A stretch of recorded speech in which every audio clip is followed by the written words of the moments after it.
Damos la bienvenida a Óscar Ortiz, ex ministro y ex senador. Muy buenos días, ¿cómo está Óscar? Buenos días, Cecilia, un gusto saludarla. Igualmente, muchas gracias por su tiempo.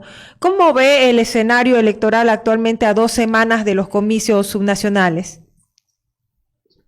Mire, sabemos que es una campaña atípica porque obviamente la pandemia ha trastocado todo, y yo creo que la pandemia también, y las dificultades generadas a partir de la pandemia, como los problemas económicos, no solo de la economía nacional, sino de la economía de cada persona, de cada familia, yo creo que, por así decir, absorben la atención de la opinión pública y no hacen que la gente realmente tenga como prioridad seguir lo que está pasando con la campaña electoral. Una campaña que, en mi opinión, además es altamente imprudente, lo estamos viendo en el número de fallecidos y que seguramente va a provocar nuevos rebrotes de la pandemia. Supongo que su pregunta se refiere en lo particular al departamento de Santa Cruz. Yo creo que en lo que corresponde a la gobernación, por las encuestas que han hecho públicos los medios de comunicación, hay un panorama más claro en el sentido de que, si bien el candidato del MAS, Tronenbold, puede llegar a aglutinar el voto que normalmente ha ido sacando el MAS, que está en el departamento, me refiero, entre 30 a 36%, creo que en la última elección presidencial sacaron 36%, difícilmente, aunque es una votación importante, con eso pueda ganar una elección. Y por otro lado, se ve también que el candidato Luis Fernando Camacho ha logrado aglutinar a quienes piensan distinto al MAS en su mayor parte alrededor de su candidatura. Hay una tercera candidatura, la del señor Germain Caballero, que obviamente tiene la experiencia de haber sido alcalde 15 años, que impresiona bien como candidato, pero creo que está comenzando un camino todavía de hacerse conocer a nivel departamental. En el nivel municipal hay una competencia más reñida, no hay candidatos que tengan porcentajes tan altos de votos.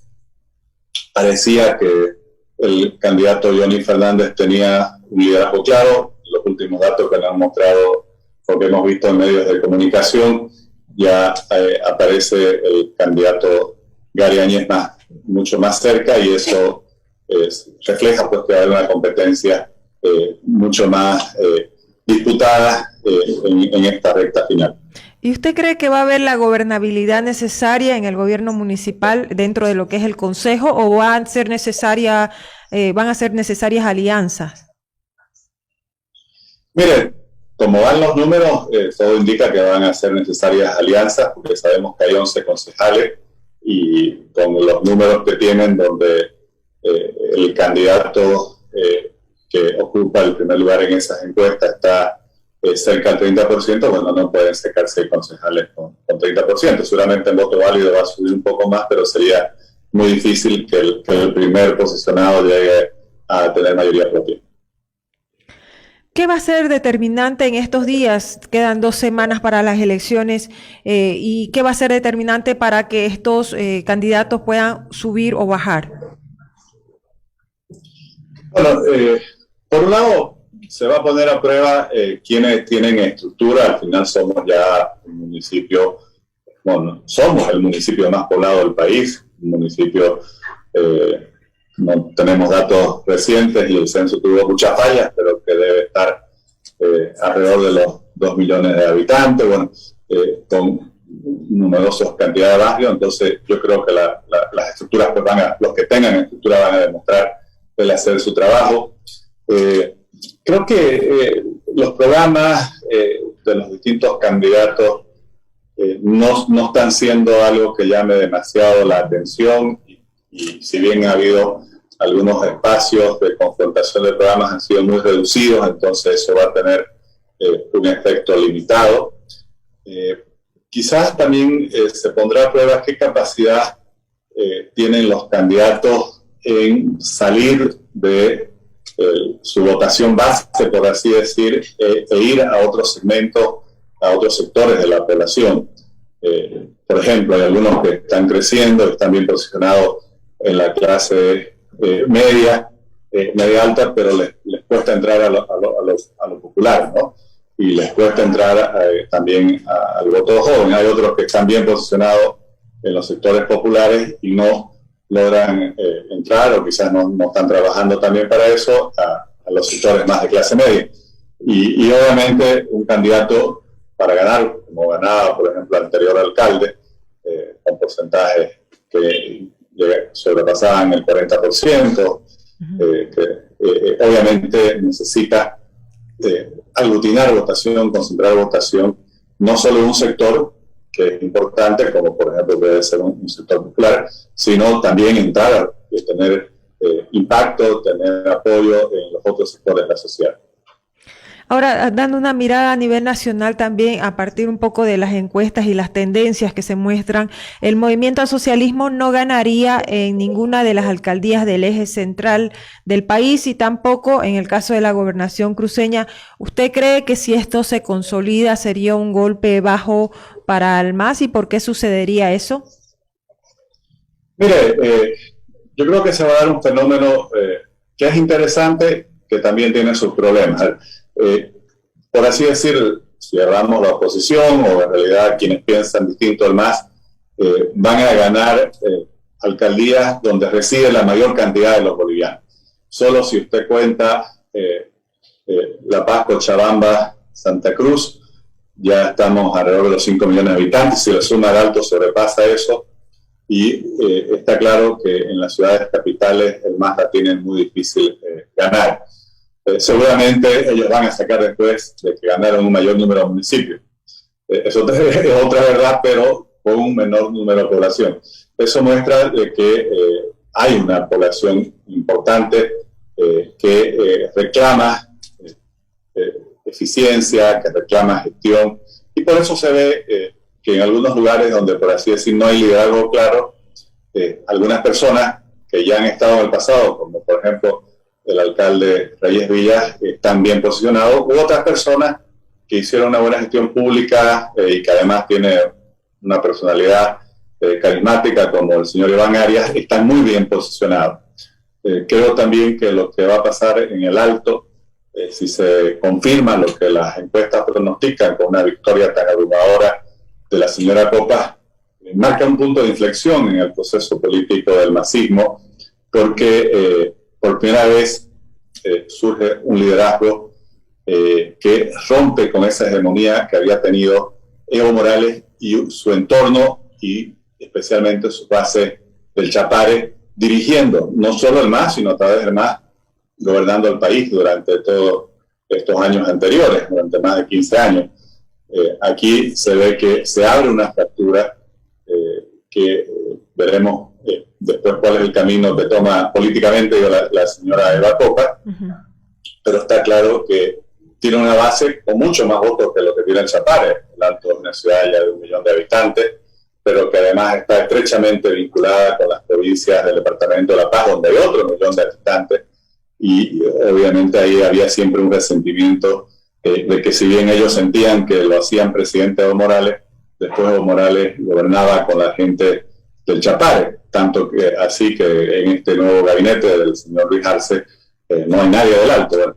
Entonces ahí se va marcando también una bifurcación, o sea, un término que les gustaba utilizar a la gente del MAS, al ex vicepresidente, dentro de ese mismo proceso político, y eso creo que también va a tener mucho impacto en la política nacional. Ahora, hablando un poco del gobierno, ¿cómo evalúa los primeros 100 días de gestión del presidente Luis Arce, teniendo en cuenta también el plano político, no solamente la gestión en sí, sino cómo está al MAS al interior de este partido? Mira, 100 días en los cuales el señor Luis Arce creo que ha frustrado y decepcionado todas las expectativas que había generado. Habían prometido marcar una diferencia, y si bien no se puede decir obviamente que tengan la misma agresividad que tenían el presidente Morales y el expresidente García Linera, particularmente el actual vicepresidente con sus discursos más conciliadores, el señor Choquehuanca, en los hechos al final vemos que están tomando medidas que siguen atentando contra la institucionalidad democrática. Por ejemplo, tener 3 cambios de 3 altos mandos militares en 3 meses, eso es buscar politizar las Fuerzas Armadas, Eso es intervenir políticamente en una de las instituciones fundamentales de la construcción política del Estado. Pero si vemos lo que han aprobado recientemente, dando no inmunidad, impunidad, que es lo que se acuerda en los meses después, durante el periodo de pacificación querían aprobar, ahora lo han aprobado, a todas las personas que fueron procesadas después de los graves conflictos que hubieron por el fraude electoral. Están dando impunidad a quienes realizaron el fraude, están dando impunidad a quienes promovieron la violencia, a quienes quemaron casas, a quienes quemaron buses, a quienes incluso, en algunos casos, no nos olvidemos, en algunos bloqueos murieron personas, a quienes organizaron cercos en una primera instancia para que no llegue alimento a las ciudades, en otra instancia para que no llegue oxígeno a las ciudades. Bueno, todos estos son hechos que deben ser dilucidados en la justicia. Recordará usted que el propio Morales había dicho que querían volver para defenderse y demostrar su inocencia. Eso lo hubieran hecho. Si están tan tranquilos en su conciencia, bueno, que vayan a los procesos. Pero aquí claramente eso marca estos 100 días y obviamente es algo que yo creo que muestra que no hay realmente esa supuesta renovación dentro de este gobierno con relación a las gestiones anteriores. Y dos hechos que son fundamentales para la población. Está claro que el señor Luis Arce llegó sin un programa de reactivación, se ha dedicado a atacar lo anterior, pero no muestra nada nuevo de forma clara. Lo poco que ha sacado lo ha hecho con los créditos que no dejaron aprobar en los meses anteriores para la mayoría que tenían más en la Asamblea Legislativa. Y también una actitud que yo la considero muy peligrosa frente a la pandemia, que básicamente es negar la gravedad de lo que ha sido esta segunda ola, este rebrote, y que pueden venir otros por la falta de adopción de medidas preventivas. Me parece bien que se hayan conseguido pruebas de antígenos, no olvidemos que esto es algo nuevo, antes no se recomendaba su uso, que se haya conseguido vacunas, pero lo que ha llegado todavía es para el 0,001% de la población.